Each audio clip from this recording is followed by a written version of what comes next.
Kefine came onto the scene rather strongly with their first IEM, the Delci. The Delci clearly showed that Kefine has ambition with its solid build quality and no resin faceplate that looks like a $3 ladyboy jewelry. Today we have the new Kefine Klean, another set featuring a full metal build that once again does not have a faceplate that reminds me of jewelry from the kids' toys section. Starting things off with an unboxing, the Kefine comes in a simple white box with a render of the IEM slapped in the center of it. It is very similar to the Delci, done without much flair but certainly serviceable. At the back of the box, you'll find the usual specifications that come with earphones. Removing the sleeve, you are then greeted by the earphones themselves. Below that, you have a box that contains a rather nice carrying case that doubles as a makeshift soccer ball. So the case of the Kefine is actually very good. It makes for a very good schoolyard soccer ball. Look at it.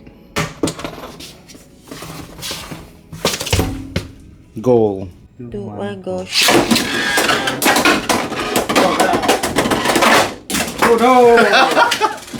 Inside the case, you get a set of ear tips and another set of interchangeable filters for tweaking sound. Build quality. The Kefine sports a simple yet effective design featuring a faceplate with 6 sides. I like how it combines sharp angles with softer lines. It feels very sturdy in hand to the point that I feel like a sit test is mandated for the Kefine Klean. The nozzle is interesting. As mentioned, the Klean has interchangeable filters. It's not an interchangeable nozzle, it's more like the lip of the nozzle which you can screw out, and that is where the filter sits. That is interchangeable.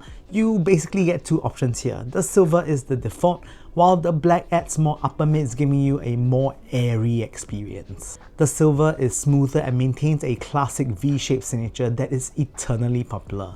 For this review, I will be using the silver filter.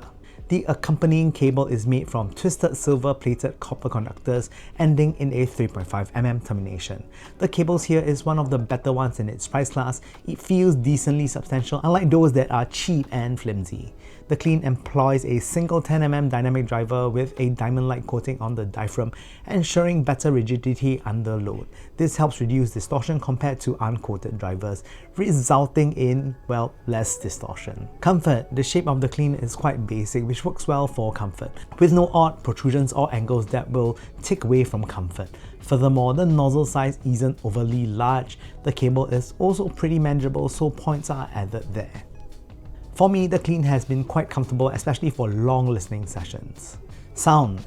Kefine is a new brand, and often new brands don't really have a strong identity when it comes to their releases. Their first model, the Delci, was a solid V-shaped IEM that delivers excellent price to performance value. The Delci AE, which followed, featured a tuning with elevated upper mids, which was trendy in 2023. And now the Klean returns to the traditional V-shape of the Delci, but turns up the sub-bass and upper mids, making it more exciting to listen to. That's it. I can see why folks might find there to be similarities between the Delci and the Klean. The sound is delivered through a single 10mm dynamic driver with a diamond-like coating, making it extremely cohesive with even and natural tonal color throughout the frequency range. You also have 2 filter options, the silver filter, which is stock, which is the standard V-shape, and the black filter, which is one that has a bit more elevated upper mids. Please be reminded that this review will be conducted using the stock silver filter. Just for some context, the equipment used for this review will include the following: the EPZ TP35 and the Lotto Power Gold Touch Titanium. Kicking things off with bass, the Klean is a sub-bass dominant IEM that delivers a deep, punchy bass response. It is easy to feel the groove in music, and it really conveys the pulse of the music very well. But that said, this isn't one of those IEMs that simply focuses on sub-bass. While sub-bass is still the most dominant, mid-bass here is adequately meaty, just not to the same degree as sub-bass. Kick drums here have a decently weighty yet nimble tone, maintaining a good balance between tempo and emotion. Bass resolution here is good and expressive. The fine balance of transients and weight allows for a good perception of resolution. Dynamics are actually quite average. I feel that they could have a bit more for them to sound a tad bit more exciting. Mid-range. The mid-range changes quite a bit depending on which filters that you use, especially when it comes to the quality of the upper mids. That's it. Tonality remains consistent between the 2 filters nonetheless. The Klean does away with the trend of having elevated upper mids, as as stock with the silver filter, but gives you the option to introduce the upper mids back with the black filters. One of my favorite tracks to test for mid-range tonality is Sunny by Yorushika. It starts off with a riff that is played on a Stratocaster. The clean renders the tone of the Strat to be creamy while maintaining the characteristic chime of the single coil pickups in that guitar. Vocals come in later with a natural tonal weight that has a slight warmth, making them nicely weighted rather than thinny sounding. Resolution here is good overall and in line with the competition. Treble. The top end of the Clean is rendered well with adequate air for the price range. There is a nice perception of space. Sometimes standard V-shaped tuning can sound a bit dark, but that isn't the case with the Clean. It is nicely balanced, giving an adequate overall presentation. When it comes to width and height, the Clean has an even presentation with equal spacing for both width and height. It is quite average in terms of soundstage.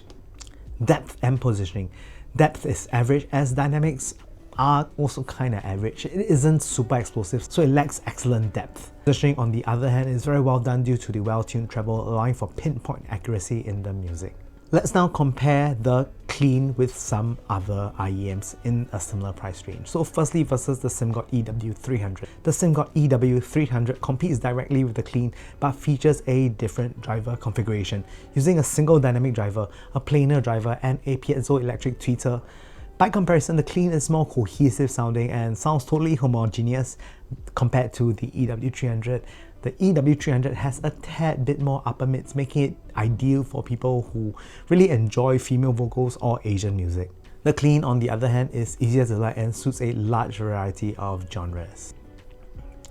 Next up, versus NF Acous RA15. Now the NF Acous RA15 shares similar specifications with the Clean, as both features a metal chassis with a single dynamic driver. NF Acous is known for providing very high resolution with elevated upper mids. If you are after resolution, the RA15 is the one to pick as it has class-leading resolution for the price. While admittedly the Clean isn't as high resolution as the RA15, it has a more accessible tone that will please more people. Next up, some things I like and do not like about the Clean. So starting off with things that I like, the Clean is a solidly built IEM with a signature that is really easy to like, similar to that of Delci from before. Where it could improve is the levels of dynamics, which would make it a bit more fun to listen to. And finally, ratings. When it comes to the packaging, the Clean's packaging is basic and no frills, so you don't really get too much beyond the essentials. It only gets a really rather average score here. When it comes to bass basically is just sub-bass focus with decently meaty mid bass, so it gets a very solid 7.5. Mid-range is smooth with good articulation and tonal color for instruments and voices. It also gets a 7.5. Treble, adequately airy for the price with no sibilance, it gets a 7. Soundstage is really average and not all that spectacular. It is decent though, so it's a 6.5. And lastly, how much did I enjoy the Clean? I must say honestly quite a bit, and I think it's an easy recommendation for the sub $50 price point, especially if you're looking for a largely balanced pair. As such, it gets a very strong A-. And finally, in conclusion, this is a very solid IEM from Kefine and one to check out in the later half of 2024. Once again, thank you guys for tuning in.